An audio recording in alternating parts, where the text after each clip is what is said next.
उसके परिवार में उसकी पत्नी सीता, 2 बच्चे गौरी और अमर थे। रघुवीर के पास जमीन तो थी, लेकिन साधन ना के बराबर थे। कुछ समय पहले उसके पास एक बैल था जो उसने अपनी गरीबी के कारण बेच दिया। परिवार की हालत बहुत ही दयनीय स्थिति में थी। रघुवीर दिन रात इसी चिंता में घुलता जा रहा था कि वो बच्चों को ढंग का खाना तक नहीं दे पा रहा था।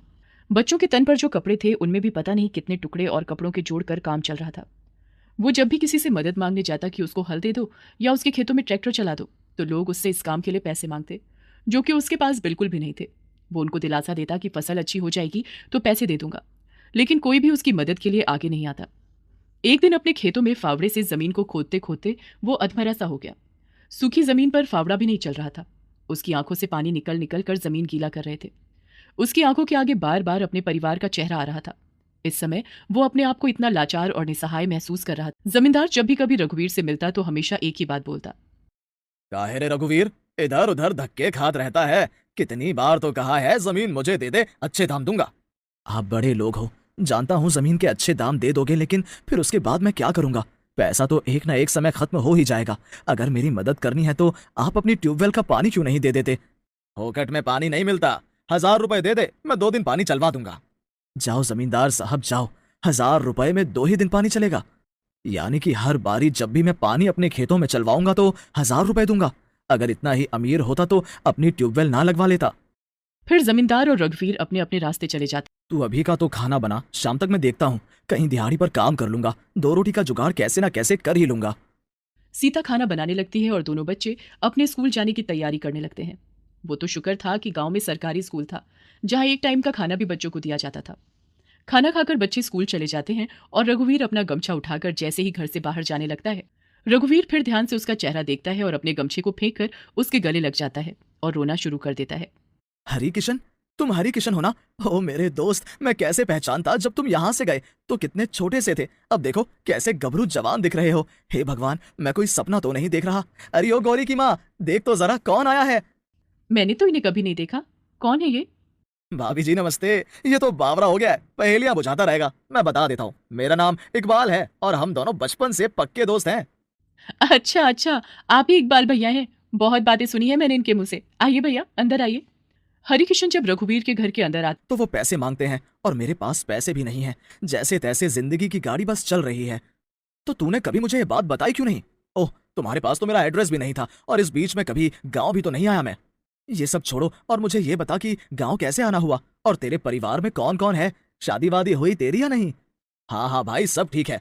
बाबा गुजर चुके हैं, अम्मा है और शादी हो चुकी है मेरी बीवी जरीना और 2 बच्चे भी हैं। बेफिक्र रहे, कुछ समय बाद वो लोग भी गांव आएंगे। पहले मैं यहाँ पर उनके रहने का ठिकाना अच्छे से बना लूं। तो मेरा गांव में ही रह गया था। मैं और मेरी पत्नी, हम दोनों ही अपने खेतों में खेती करने का सोच रहे हैं।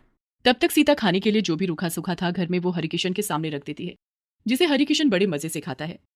फिर वो रघुवीर को बताता है कि वो और उसकी पत्नी एग्रीकल्चर में प्रोफेसर हैं और उन्होंने नए नए तरीकों की खेती करना सीखा है। अपनी जमीनों पर अब वो खेती करेंगे और गांव के लोगों को भी खेती करना सिखाएंगे। अगले दिन ही हरिकिशन रघुवीर के साथ अपने खेतों में जाता है, जमीन का मुआयना करता है और कुछ मजदूरों को बुलाकर ट्यूबवेल लगवाता है। रघुवीर के साथ जाकर वो बढ़िया किस्म के अलग अलग तरह के बीज लेकर आता है। फिर उसे बताता है कि एक ही खेती के भरोसे नहीं रहना है, अब हर मौसम के हिसाब से खेती की जा सकती है। एक ही खेत में अलग अलग तरह की खेती करो। ये बातें सुन के रघुवीर जैसे जैसे हरिकिशन को बोलता है वैसे वैसे अपनी खेती करता है। दोनों दोस्त अपने अपने खेतों में मेहनत करते और मुनाफा कमाता है। घर आते समय हरी किशन, आज तेरी वजह से मैं इतने कम समय में मुनाफा कमा पाया। सच में तू किसी फरिश्ते की तरह मेरी जिंदगी में आया है, जब मैं पूरी तरह नाउम्मीद हो गया था। कैसी बातें कर रहा है? हम दोनों दोस्त हैं और एक दूसरे के काम नहीं आएंगे तो भला फिर हमारा क्या फायदा? सुन, कल मेरा परिवार भी गांव आ रहा है, भाभी से कहना कि अच्छा अच्छा खाना बनाकर रखें। बिल्कुल, मैं अभी सामान लेकर जाता हूँ। रघुवीर अपने बच्चों के लिए फल खरीद कर लाया था। सारे पैसे लाकर वो सीता के हाथों में रख देता है। सच में हरिकिशन भाई के आने से हमारी तो जिंदगी संवर गई। दोस्त हो तो ऐसा। कल हरी किशन का परिवार आ रहा है, मैं ये सामान लेकर आया हूँ। अच्छा अच्छा खाना बना लेना।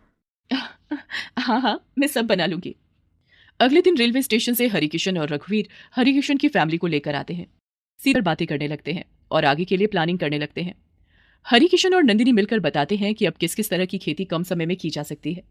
रघुवीर भैया, मुझे आपके बारे में हरिकिशन ने बताया। आप बिल्कुल भी परेशान मत होना। हम जैसे जैसे बोलें, बस 1 साल तक आपको अपने खेतों पर मेहनत करनी है और फिर देखना आप कितना मुनाफा कमाएंगे। क्या बताऊं नंदनी भाभी, अगर हरी किशन आकर स्थिति को ना संभालता तो पता नहीं मैं क्या करता। मैं तो पूरी तरह निराश हो चुका था। फिर इसने किसी फरिश्ते की तरह सब करने लगे। गांव के लोग भी उन दोनों की दोस्ती की सराहना करने लगे। जब भी बात होती तो उन दोनों की दोस्ती की बात चल पड़ती। कैसे एक दोस्त ने आकर दूसरे दोस्त की मदद की और आज उसके हालात बहुत अच्छे हैं। रघुवीर के घर अब सब कुछ सामान्य हो गया। बच्चे अच्छे कपड़े पहन रहे थे और सीता की रसोई में सारा सामान था। रघुवीर भी अब खुश रहता तो खेतों में और दुगनी मेहनत करता। जब भी उसे किसी तरह की सहायता की जरूरत पड़ती, हरिकिशन उसके साथ कंधे से कंधा मिलाकर खड़ा रहता।